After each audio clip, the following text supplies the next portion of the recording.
Shalom, this is Joel Blackford with Beth Sabbath Fellowship. We're virtual only, based out of St. Paul, Minnesota. The phone number works if you'd like to contact us. And we do the thought behind the thought, the philosophy of eschatology, what you need to know, your reality, our existence, solving little pieces of revelation each week. This would be more about Revelation chapter 6, the birth pangs, or chapter 7, where we assemble the 144,000 and we start working on, unfortunately, apostasy before all of that. So we're kind of moving through who will control the end times church and the apostasy that would occur and how it kind of looks. So I'm arguing that the apostasy is not the Islamic invasion of the West. That is a problem, but that's more of an overt type of fight. I believe the apostasy should be covert in nature. This is from Rare on the left here. Foundation USA, Europe's Nightmare, America's Next Invasion inside the Muslim Brotherhood's war against the West. So down below on the bottom, it says the Muslim Brotherhood's century-old plan to destroy the West through civilization jihad has turned Europe into a cautionary war zone, and America is next unless we act now. So on the right-hand side, there are riots and no-go zones and anti-Semitic terror, political infiltration. The Muslim Brotherhood is working aggressively in Europe, but they're coming to America next. Okay? And so you can read if you want to, if you can pause it, and read about all the deaths and all the terror zones and sensitive urban zones and whatever else, Germany, France, England, horrific. Well, it's coming here. There aren't enough people yet. The other issue is the rise of radical jihadi clerics, activists, and political operatives in New York City supporting Mamdani. So it's a combination, again, of the communists and the jihadis. And Rare, of course, publishing this on November 1st. And so Mamdani should be the winner very shortly here. That will push the Jews back to Israel, which is a good thing. FBI arrests multiple Dearborn, Michigan suspects in Dearbornistan, Michigan, suspects in ISIS-connected Halloween jihadi terror plot, October 31st. These are all fresh stories. They're not the biggest deal. Don't look for overt, look for covert. So what's the philosophy of the end of days? Look for the signs, but look for the covert signs that you're really not noticing, the silent signs. That's what the seals mean. Okay, so we don't twist the Bible. We give you prophecy. We give you news. We'll be concluding with Wilkerson today. I think you'll say it applies. This is the first prophetic section of this, which is what I believe, and I'm hopeful that you do too. It's basically spirit and truth, which is God's spirit poured out in the end times. The truth is the Torah, Sabbath, Moedim. From Joel 2, and by the way, it's my birthday today. Happy birthday to me, huh? I'm named Joel Peter Klein Blackford. And so Joel chapter 2, Acts chapter 2, where Peter recites from Joel. So let's read it. After this, I will pour out my spirit on all humanity. Your sons and daughters will prophesy. Your old men will dream dreams. And your men will see visions, and your male and female slaves in those days I will pour out my spirit. I will show wonders in the sky and on earth, blood, fire, and columns of smoke. The sun will be turned into darkness and the moon into blood before the coming of the great and terrible day of Adonai. At that time, whoever calls on the name of Adonai will be saved. For in Mount Zion and Jerusalem there will be those who escape. There will be a remnant. As Adonai has promised, among the survivors will be those whom Adonai has called. Joel 2:28 through 32. This is from the Complete Jewish Bible, so that would be chapter 3, but it still works. For just as the new heavens and the new earth that I am making will continue on in my presence, says Adonai, so will your descendants and your name continue, a remnant again. Every month on Rosh Chodesh and every week on Shabbat, it's not Sunday, everyone living will come to worship in my presence, says Adonai. That's Isaiah 66, 22, and 23. So once again, spirit and truth. God's spirit will be poured out. The truth will be Torah, Sabbath, Moedim, things like that. Get used to it. Now, before we get into the end of days, though, we will have the false spirits and the spirits of delusion released. This is from Rick Renner. He's an interesting fellow. Unfortunately, he's on Daystar. He's citing G4105 from Strong's, which is, oh goodness, plane, to cause to stray, to lead astray. And his comment is the word deceive tells us that there will be a mass divergence from the time-tested biblical standards at the end of the age. Jesus foretold that a moment was coming when society would move away from the long affirmed laws of Scripture. So it's not the jihadis coming at us, it's the people that were a part of our movement and have moved away. It's the apostasy, it's the plane. Although he enumerated many signs that would indicate the conclusion of the age, Christ declared that this mass divergence from truth and worldwide moral wandering would be the first, foremost, and primary sign in Matthew 24:4. So this is the sign that the end is near. This is precisely why he named it first in his list of signs from Matthew 24:4, and it wraps up the age. So the spirits of delusion will be present, according to Rick Renner, and he is reading the Greek properly there. So we have issues like what he cited in Matthew 24:4, and then 1 Thessalonians 2:3, which is G 646, the falling away, defection, apostasia. Okay, let no one in any way deceive you, for it will not come unless the apostasia comes first, and the man of lawlessness is revealed, the son of destruction. And then later on in 2 Thessalonians 2:11, it says, for this reason, God will send, not mankind will send, God will send them a powerful delusion so that they believe the lie. 2 Thessalonians 2:11, planeho. So it's very close to what I cited in Matthew 24:4. Okay, just one. G4106, that was G4105. A wandering, a straying about. That's what's coming. So it's people that were part of the faith that move along into something different. Now we apply this and what we're watching right now, which is Beth Stuckey wants to run TPUSA. Glenn Beck will actually want to run it as the puppet master. Charlie Kirk is no longer with us, but the tent is still there, and they want to jump in and run the place. But first, TPUSA commissioned Brillen Hollyhand to run the place for a temporary period until they realized that this is not a good idea. Brillen showed up with a $10,000 Rolex watch on a private jet worth $10 million, with a Manny and Petty for $1,000, and his authenticity was zero. The grift was priceless. He was thrown away right away. But so that's from Tiff on X. On the right-hand side, this is the Dallas Daily Express, or the Express. Brillen Hollyhand faces backlash over campus tour claims and jet video. He's a rich kid living a rich life, trying to tell you that God is prosperous.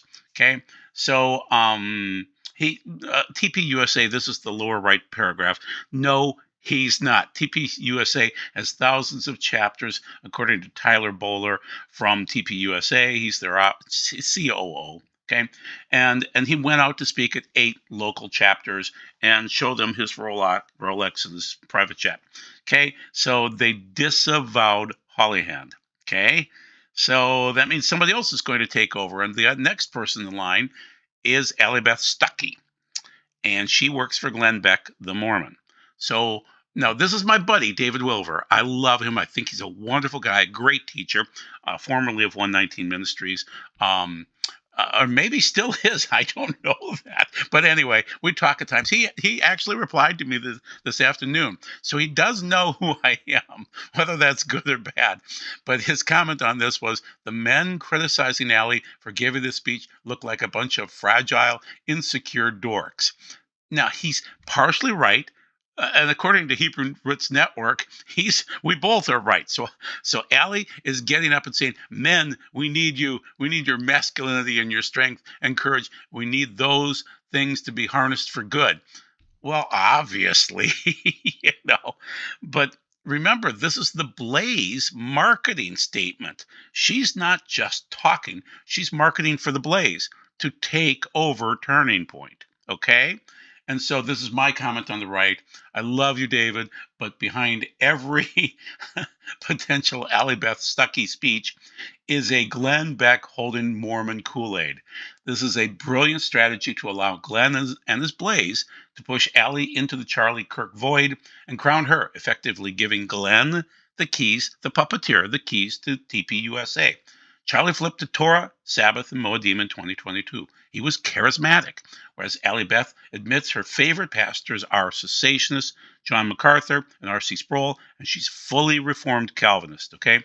This is Mormon and Calvinist propaganda.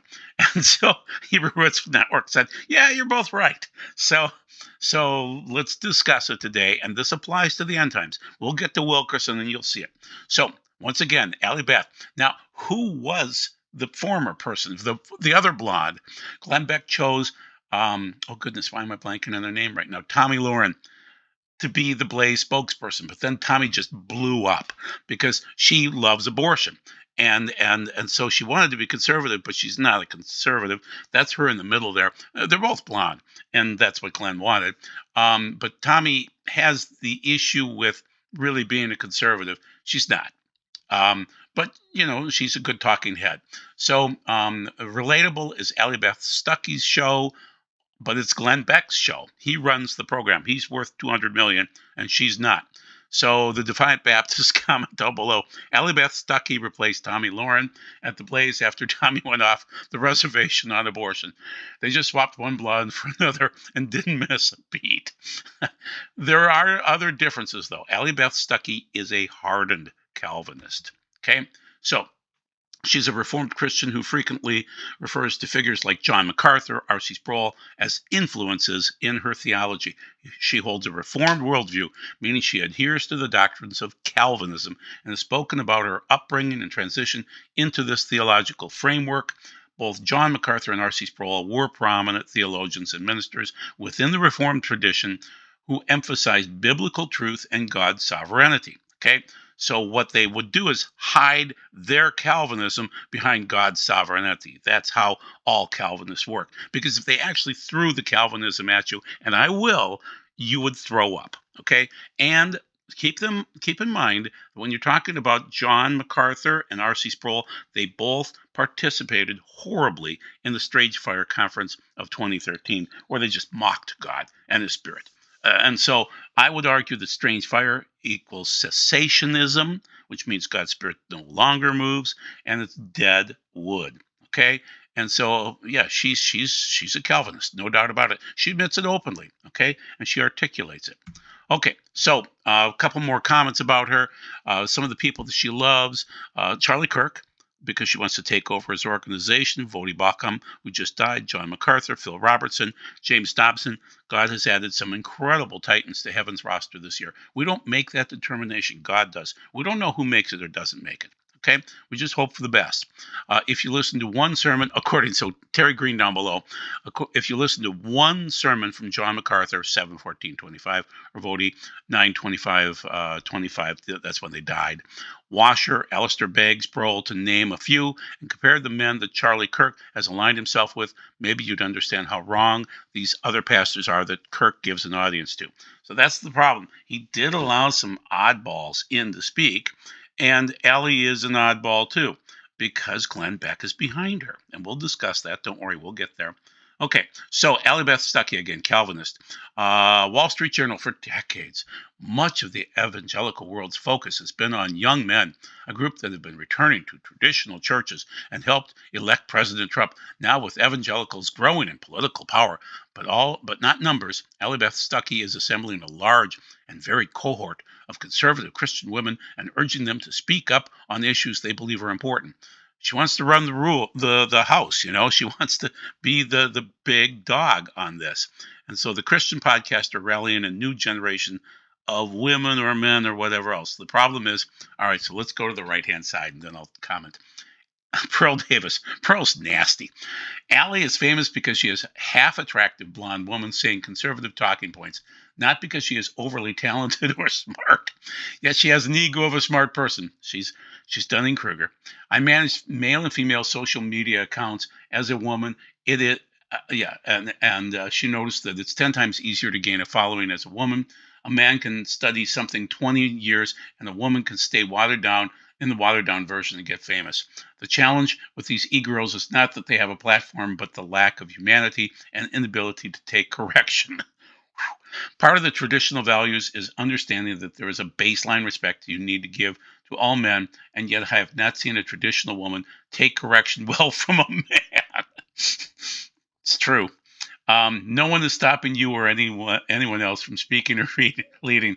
I know many of you imagine that if I stopped speaking, suddenly you'd hear a bigger platform you'd have a bigger platform. That's fantasy. That's not how it works. So this is November 2nd, 2025. So this is fairly fresh stuff.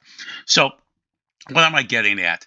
Allie Beth is a Calvinist, and the Calvinists don't want her preaching, but Glenn Beck does. So she's promoted by Glenn Beck. Otherwise, she'd have no. Calvinists only allow men to preach. Okay, that's how it works, and Reformed also. So it's just interesting, and Pearl picked up on some of those things. She was picked up because she's a blonde, and she is coachable in terms of giving out the Kool-Aid. All right, so Megan Basham is one of those too. She won't admit she's a Calvinist, but her favorite pictures down below here are MacArthur and Sproul. They're the Calvinists, okay? They're the strange fire guys. So, according to what I believe is truth on the right-hand side, Megan Basham is a journalist and an author with a strong conservative evangelical Christian views, but the sources do not explicitly state, whether she is a Calvinist. Her work and commentary are often discussed in the context of Reformed Calvinist Baptist circles and by figures associated with Reformed theology, such as Tom Ascol and Doug Wilson, but this does not confirm her personal theological stance on Calvinism itself. She's a Calvinist, but she won't admit it. Okay, fine. So what I'm getting at is Calvinism is a problem, and there will be basically three systems remaining at the end. I won't get to that until the end of the video, but we'll go through Calvinism now, just so you know how bad it is and why it sells like ketchup popsicles to women wearing white gloves. Total depravity. It's not your choice. According to Calvin, all are too depraved, mentally ill, to choose Jesus. So he has to do all the work. But he only chooses to save the Calvinists. For their theory to work, not all non-Christians must have crazy orgies, kill their babies, and swear profusely, and because they're totally depraved. It doesn't work that way. You choose Yeshua. You choose God. You make choices every day. They want it to be that Jesus chooses us. Well, yeah, I'd like to choose us, but we have to choose him. We have to turn towards him. Okay, so they're totally wrong there. And I've met some good Calvinists, and I've met some bad, really bad Calvinists that beat their children. Okay, that kind of Calvinist. And so the problem is, I see some good other people out there. I see good pagans every now and then. So obviously it is us choosing him. Okay, you. TULIP is the acronym, all 5 points. Unconditional election, commonly known as predestination. Calvinists think that they have been chosen above all others. They were elected and you weren't. Sorry, you and your family are supposed to birth babies for hell. That's your only job. There's no chance for you to be elected because they're elected. And you're not in their club, so you're birthing babies for hell. Okay? Doomed from the womb. That's what they would say. L, limited atonement. Jesus went to the cross for only Calvinists. He atones only for the elect, the special term to describe the Calvinists, so they were predestined. So once again, your job is to birth babies for hell.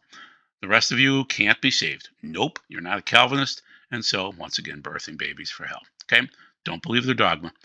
I, irresistible grace, commonly known as grace. Calvinists think they have the grace, while Messianic Jews like me get the judgments. Grace for them means they can sin like the devil, and Jesus offers them grace because somebody threw some water at them long, long time ago.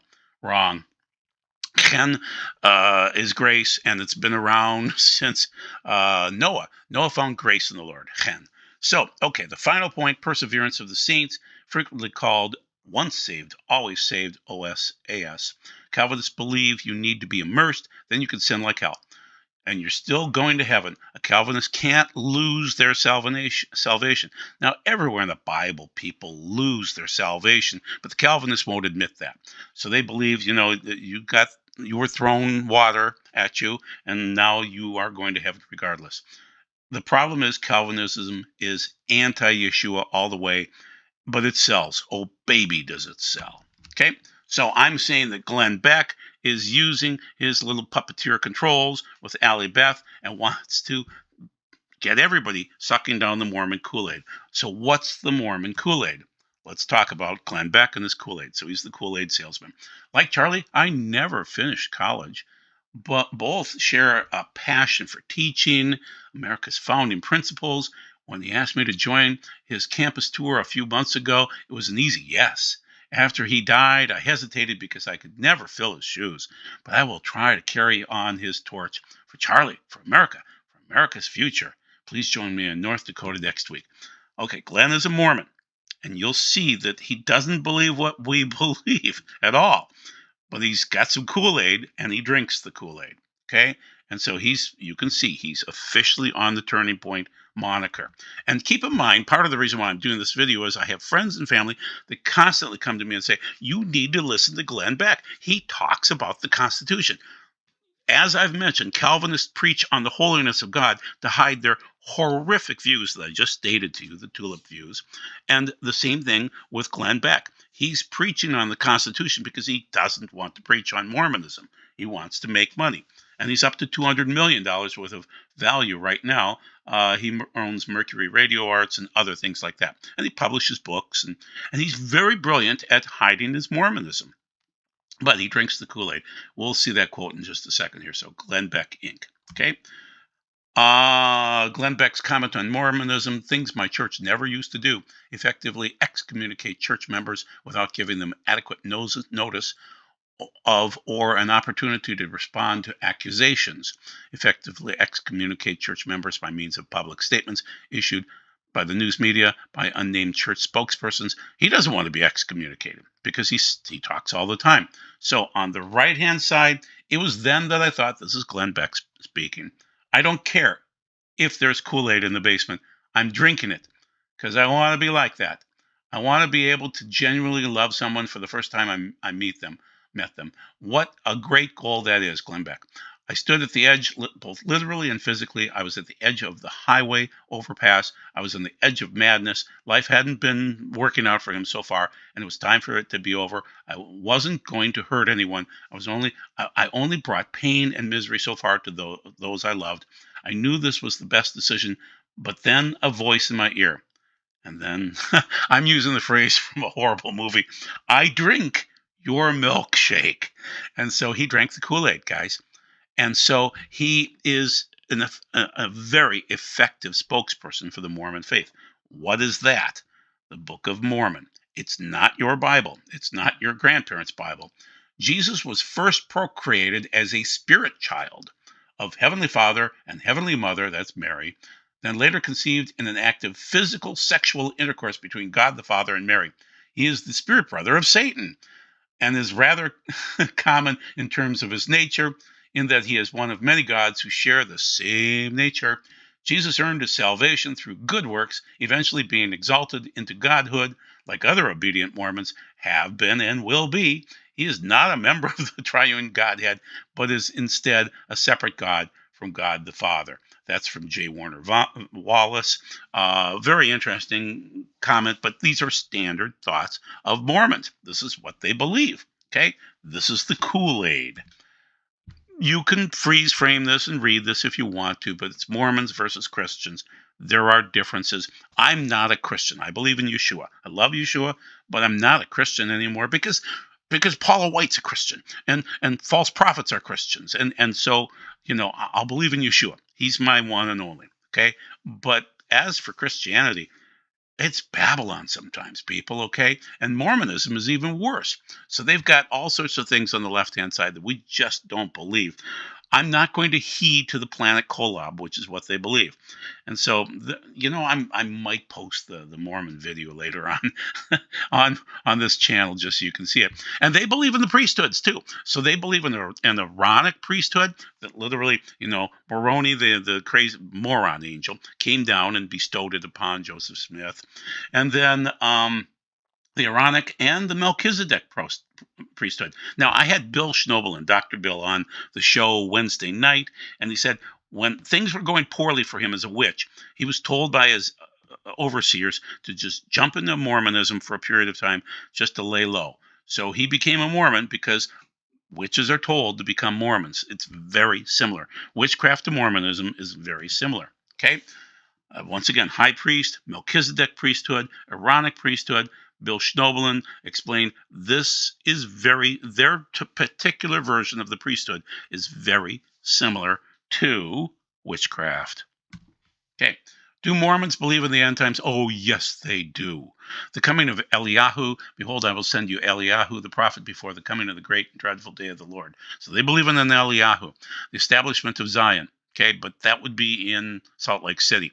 The coming of Christ to his temple, well, that would be the temple in Salt Lake City. So they believe those verses, but they twist them into Mormon language. So they have these visions, great and glorious upon us, Eliyahu the prophet, which was spoken of Malachi. Yes, so basically the same things. This is all from D&C number 110, 13 through 16. Just so this is their particular dispensational thoughts on, and they're not biblical, not in the least bit. Okay, so keys of this dispensation are committed into your hands, and by this ye may know that the great and dreadful day of the Lord is near, even at the door. So they're taking Bible and twisting it. Okay, so where are we in the end times? I believe the three C's will be the dominant players. The Calvinists on the left hand or on the right hand side, and I obviously gave you enough information that I don't believe in Calvinism, but the Catholics will be powerful too. Most of our Supreme Court justices are Catholics. And they will play a part in this. You'll see what Wilkerson has to say. And then the charismatics, including the charismaniacs, because we can't differentiate right now. So, Catholics, and I truly believe there is a puppeteer and a puppet. So Pope Bob from Chicago is the puppet, and the puppeteer is Pietro Parolin. And he's been around since he forced Pope Francis into power, who was a communist. And by the way, Pope Bob from Chicago is a communist too.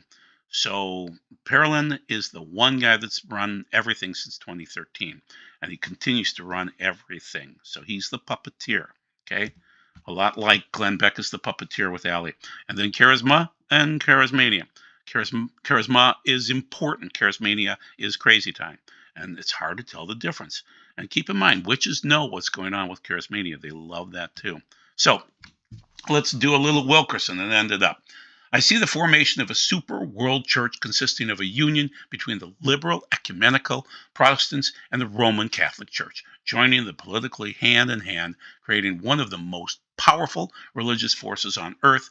This super world church will be spiritual in name only, freely using the name of Jesus Christ, but will in fact be antichrist and political in many of its activities.